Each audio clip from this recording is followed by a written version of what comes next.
I look to you as a partner in all of these endeavors.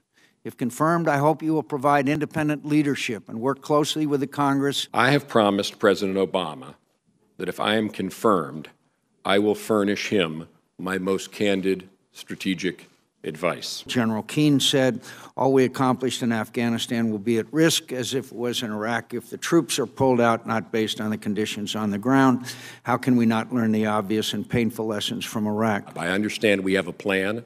The President has a plan. I support that plan. At the same time, it's a plan. We know that at least 107 terrorists who were formerly detained at Guantanamo and then released have been confirmed of re-engaging in terrorism. You will not succumb to any pressure by this administration to increase the pace of transfers from Guantanamo. Will you commit to that? Absolutely. Last year, we had 20,000 cases of sexual assault and unwanted sexual contact within the military.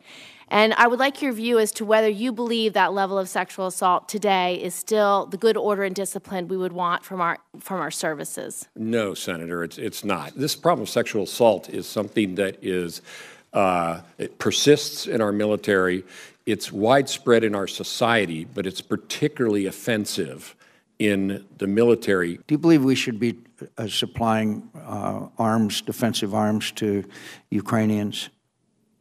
I very much incline in that direction, Mr. Chairman, because I think we need to support the Ukrainians. I fail to see a strategy in terms of dealing with ISIS. And the end here is the defeat of ISIS and the sustained or lasting defeat of ISIS.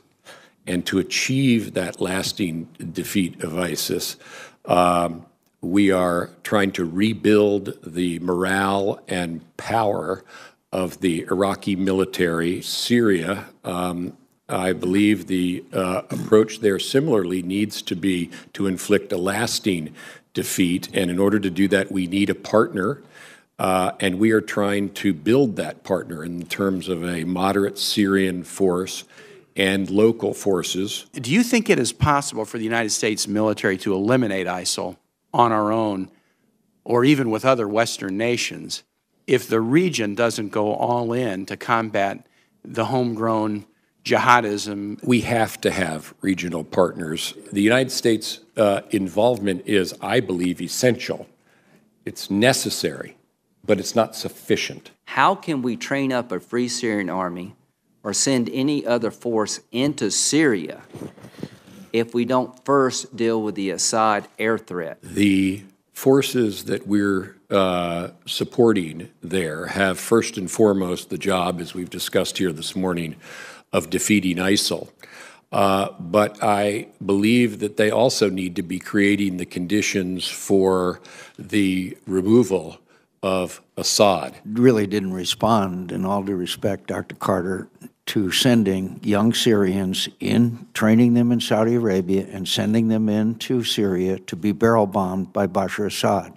The morality of that alone, much less the unworkability of it, is in contradiction to everything the United States ever stood for or fought for. Do you agree that the only way you can deter radical Islam, you can't deter it, you have to prevent the attack before it occurs? I can't give a simple answer to that. Well, they don't mind dying. You need to prevent. I think that a comprehensive counterterrorism strategy begins foremost with defenses, but has other dimensions as well. We will talk to the majority leader to see if we can't get your nomination to the floor so that you can get to work.